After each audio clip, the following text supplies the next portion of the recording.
He intentado irme. Necesito que lo sepas. Necesito que quede claro que no me quedé por voluntad propia. Que hubo un momento, exactamente a las 6:14 de la mañana, con la primera luz gris filtrándose por las ventanas como agua sucia, en el que recogí mis cosas. Bajé las escaleras sin mirar atrás y llegué hasta el coche. La llave giró en el contacto. El motor no arrancó. No hubo un sonido dramático. No hubo chispas ni humo ni nada que pudiera señalar como la causa. Simplemente, silencio. El mismo silencio espeso y pesado que llena esta casa como un líquido. Como si el coche se hubiera contagiado de la quietud de Casa Aldrich. Como si la piedra gris del valle hubiera entrado en el motor durante la noche y lo hubiera convertido en parte del paisaje. Giré la llave una vez más. Y otra. Y otra. Cada intento era más débil. No el motor. Yo. Cada giro de muñeca me costaba un esfuerzo mayor, como si mi cuerpo supiera que era inútil antes de que mi mente lo aceptara. Saqué el teléfono. Sin cobertura. No una barra, no señal débil. Nada. La pantalla mostraba la hora, las 6:17, y un vacío donde debería haber estado el nombre de mi operador. Como si las ondas de radio, al llegar al valle, decidieran que no tenían nada que decir aquí. Que ya se había dicho todo. Caminé hasta el borde de la finca. No hay vecinos. No hay carretera principal visible desde la casa. El camino por el que llegué serpenteaba entre los árboles y desaparecía en una curva que, a la luz del amanecer, parecía más lejana de lo que recordaba. Como si el bosque se hubiera cerrado un poco más durante la noche. Como si el valle se hubiera encogido alrededor de la casa, apretándose contra ella como un puño que se cierra. Podría haber caminado. 6 horas en coche son muchas a pie, pero podría haberlo intentado. Y sin embargo, cuando miré la carretera, mis pies no se movieron. No por miedo. Por algo peor. Por una familiaridad atroz, como si una parte de mí, la parte que conocía el escalón que cruje y la curva de la barandilla, supiera que ya había intentado esto antes. Que ya había llegado hasta este punto exacto, mirando el camino entre los árboles, y que siempre, siempre, había dado media vuelta. No por cobardía. Por gravedad. La casa tira de mí como la tierra tira de las cosas que le pertenecen. Volví dentro. La puerta se abrió antes de que la tocara. Una rendija apenas. Lo justo para que cupiera mi cuerpo. Como una boca que se abre lo mínimo para tragar. Me dirigí a la biblioteca. El manuscrito seguía abierto en el atril, exactamente donde lo había dejado. Pero algo había cambiado. Las páginas arrancadas, esos muñones irregulares que asomaban del lomo como huesos rotos, ya no estaban donde las recordaba. Había más. Durante la noche, alguien había arrancado nuevas páginas. O las páginas se habían arrancado solas. Los bordes eran frescos, las fibras del papel todavía blancas donde se habían separado. Conté los huecos. 7 páginas faltaban cuando llegué. Ahora faltaban 12. Y las 5 nuevas correspondían, según la numeración que quedaba, a los capítulos finales. A las partes del manuscrito que describían lo que aún no me había ocurrido. Alguien estaba borrando mi futuro del manuscrito. Alguien que sabía lo que venía y no quería que yo lo leyera. Alguien que conocía esta casa lo suficiente como para moverse por ella de noche, sin hacer ruido, mientras yo dormía en la habitación de un muerto. Y entonces recordé la advertencia. Esas 5 palabras escritas con una letra rota de tristeza, no termines de leer. Por favor. La misma mano que escribió eso pudo haber arrancado estas páginas. No con violencia. Con desesperación. Con el tipo de urgencia que nace cuando sabes que no te queda tiempo. Pasé el dedo por los bordes desgarrados. Y sentí algo. No en el papel. En mi piel. La línea gris de mi antebrazo pulsó. Un latido. Breve, sutil, como el eco de un corazón que no era el mío. O que era el mío en un sentido que aún no comprendía. Pasé la mañana revisando la biblioteca. No buscando respuestas. Buscando un patrón. Soy anticuario. Los objetos me hablan, siempre lo han hecho. Y esta biblioteca hablaba a gritos si sabías escuchar. Los libros no estaban organizados por autor ni por tema. Estaban organizados por época. Las estanterías del fondo, las más alejadas de la puerta, contenían volúmenes del siglo XVIII. A medida que te acercabas a la entrada, los libros eran más recientes. Como si la biblioteca fuera una línea temporal. Como si caminases a través de la memoria de alguien, desde los recuerdos más profundos hasta los más superficiales. Y al fondo, en la pared más alejada, detrás de una estantería de roble cargada de primeras ediciones que cualquier coleccionista habría matado por poseer, encontré una hendidura. Apenas visible. Una línea vertical en la madera que no correspondía a ninguna junta ni a ningún panel decorativo. Pasé los dedos por ella y la estantería cedió. No se abrió como una puerta secreta de película. Se deslizó hacia adentro con un susurro, como un cajón que vuelve a su sitio. Como si yo no la estuviera abriendo, sino devolviendo a su posición natural. Como si el estado correcto de esa pared fuera abierto, y alguien la hubiera cerrado en algún momento contra su voluntad. Detrás había una habitación. ¿Pequeña? Sin ventanas. El aire era distinto aquí, más viejo, más denso, con un olor a tinta seca y a tiempo detenido. Un escritorio de madera oscura. Una máquina de escribir, una Olivetti Lettera 32, la reconocí al instante. La misma que había vendido en mi tienda de Barcelona hacía 2 años sin saber por qué me costó tanto. Desprendimiento dejarla ir. Papel en blanco. Un tintero de cristal, todavía medio lleno, con tinta del color exacto del manuscrito. Y en las paredes, cuadros. Retratos al óleo, todos cubiertos con telas oscuras. 8 en total. Colgados en línea, como los eslabones de una cadena. El polvo sobre las telas era grueso, intacto. Nadie los había tocado en décadas. Descubrí 3. No pude descubrir los demás. Mis manos se negaban. No es una metáfora. Intenté levantar la tela del cuarto retrato y mis dedos se abrieron solos, como si la tela quemara. Como si algo dentro de mí supiera que aún no estaba preparado para ver lo que había debajo. Los 3 que descubrí mostraban hombres. Uno con ropas del siglo XIX, otro de principios del XX, otro de los años 50.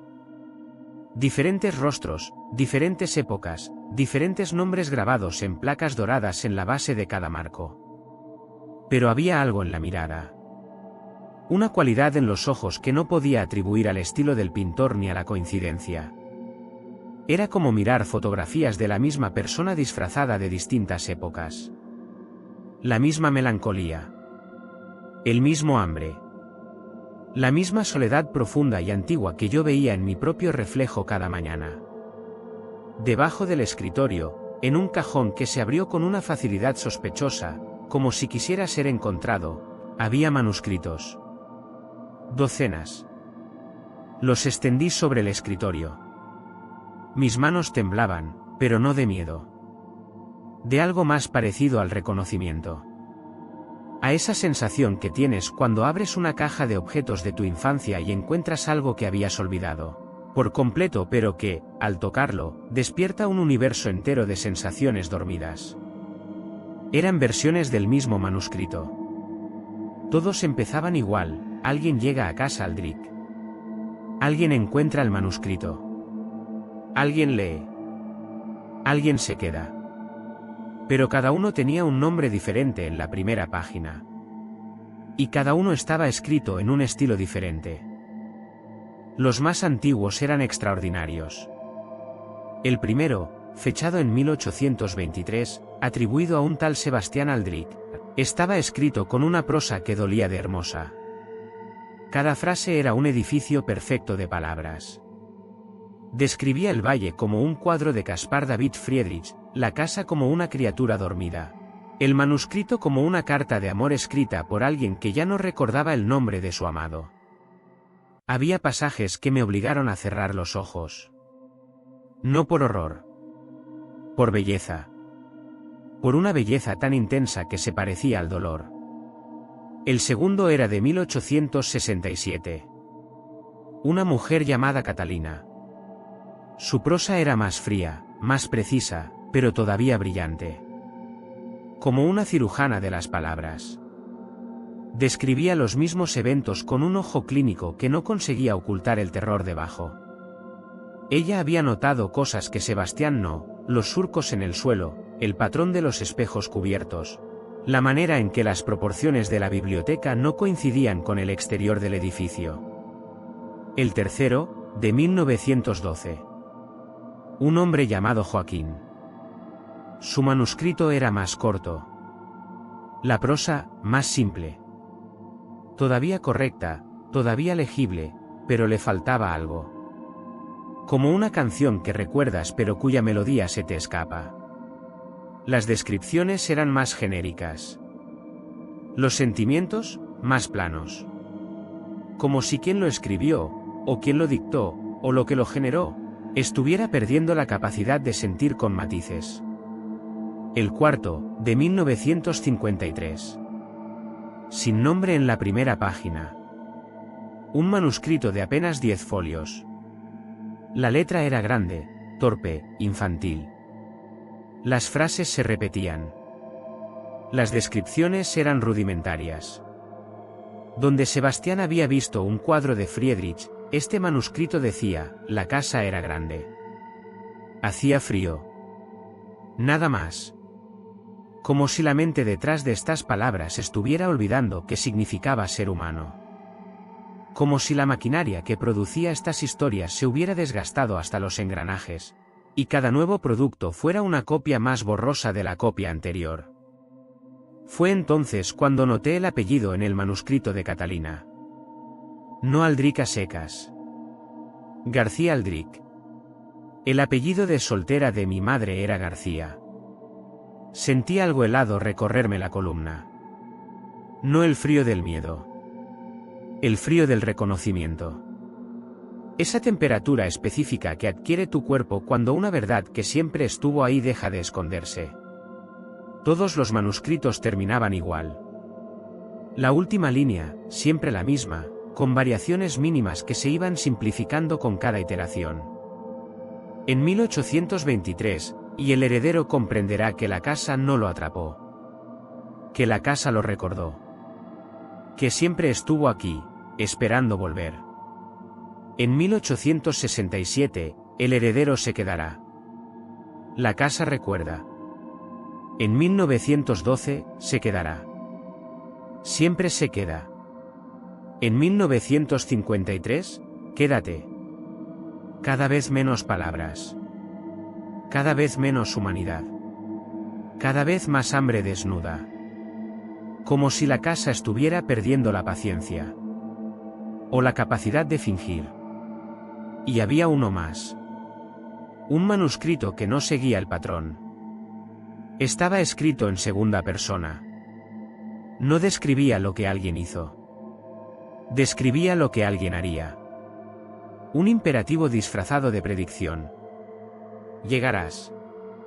Leerás. Te quedarás. No porque no puedas irte, sino porque ya has olvidado cómo querer irte. La puerta siempre estará abierta. No la cruzarás. No porque esté cerrada. Porque tú ya no eres de fuera. No tenía fecha. No tenía nombre. Estaba escrito en una tinta diferente, más clara, casi transparente. Como si las palabras estuvieran desapareciendo incluso mientras las leía. Como si el manuscrito mismo estuviera olvidando lo que decía. Al fondo de la pila, debajo de todos los demás, había un último manuscrito. El más reciente, a juzgar por el papel y la encuadernación. Moderno. Industrial. Sin las florituras artesanales de los anteriores. La primera página estaba en blanco. Completamente en blanco. Sin nombre. Sin fecha. Sin una sola marca de tinta. Solo la textura lisa del papel esperando algo. Como una boca abierta antes del primer grito. Lo abrí por el principio. Nada. Lo hojeé. Página tras página de vacío blanco y limpio. Un manuscrito entero sin una sola palabra. Como si todo lo que la casa tenía que decir ya se hubiera dicho, o como si hubiera olvidado cómo decirlo. Hasta la última página. Allí, en la esquina inferior derecha, con una letra que me resultó íntimamente familiar, no la caligrafía perfecta del primer manuscrito, ni la letra temblorosa de la advertencia, sino algo intermedio, algo que estaba a medio camino entre ambas, una sola frase. Esta vez, escúchala. La leí 3 veces. Escúchala. A ella. No al manuscrito. No a la casa. A ella. A alguien que aún no había oído. A alguien que, según esta línea escrita por una mano que reconocí en mis huesos aunque no en mi memoria, intentaría contactar conmigo. Alguien a quien debía escuchar. Y la línea gris de mi brazo pulsó otra vez. 2 latidos esta vez. Como un corazón que intenta arrancar. Como un reloj que lleva décadas parado y de pronto recuerda para qué servían sus agujas. Son las 11 de la noche. Llevo todo el día en el estudio oculto, rodeado de manuscritos que cuentan mi historia con rostros que no son el mío pero con ojos que sí lo son. La línea gris ha crecido. Ya no es una línea. Es una mancha que cubre la cara interior del antebrazo, desde la muñeca hasta casi el codo. La piel no duele. No pica. Simplemente ha dejado de ser piel. Es lisa, fría y dura al tacto, como mármol pulido. Cuando la golpeo con los nudillos, suena hueca. Como si debajo no hubiera carne ni hueso, sino espacio. Una cavidad dentro de mí que se está llenando de piedra. He dejado los manuscritos en orden sobre el escritorio. Del más antiguo al más reciente. De Sebastiana Catalina a Joaquín al manuscrito sin nombre. Y al final, el manuscrito en blanco con su única frase, esta vez, escúchala. No sé quién es ella. No sé qué quiere decirme. Pero sé que el reloj de Arnau está parado a las 3:03. Y sé que esta noche, cuando esa hora llegue, algo cambiará. Algo que ya no podré ignorar. Porque he visto lo que le pasa a la casa con el tiempo. Lo he visto en los manuscritos. Cada versión más corta, más fría, más vacía. Como una mente que se descompone. Como una memoria que se pudre. Lo que sea que habita en estas paredes se está olvidando como ser humano. Y si los manuscritos son su voz, cada vez le quedan menos palabras. Pronto no le quedará ninguna. Y algo me dice que esa última frase, esta vez, escúchala, fue lo último que pudo escribir antes de quedarse mudo. El próximo capítulo se publicará cuando seamos 10. 10 personas que conozcan esta casa. 10 testigos de lo que queda en estas paredes. No sé por qué necesito que escuchéis. Solo sé que cada vez que cuento lo que pasa aquí, la presión en el pecho se alivia un poco. Como si las palabras fueran la única grieta por donde entra aire en esta tumba de piedra. 10. Necesito que seamos 10.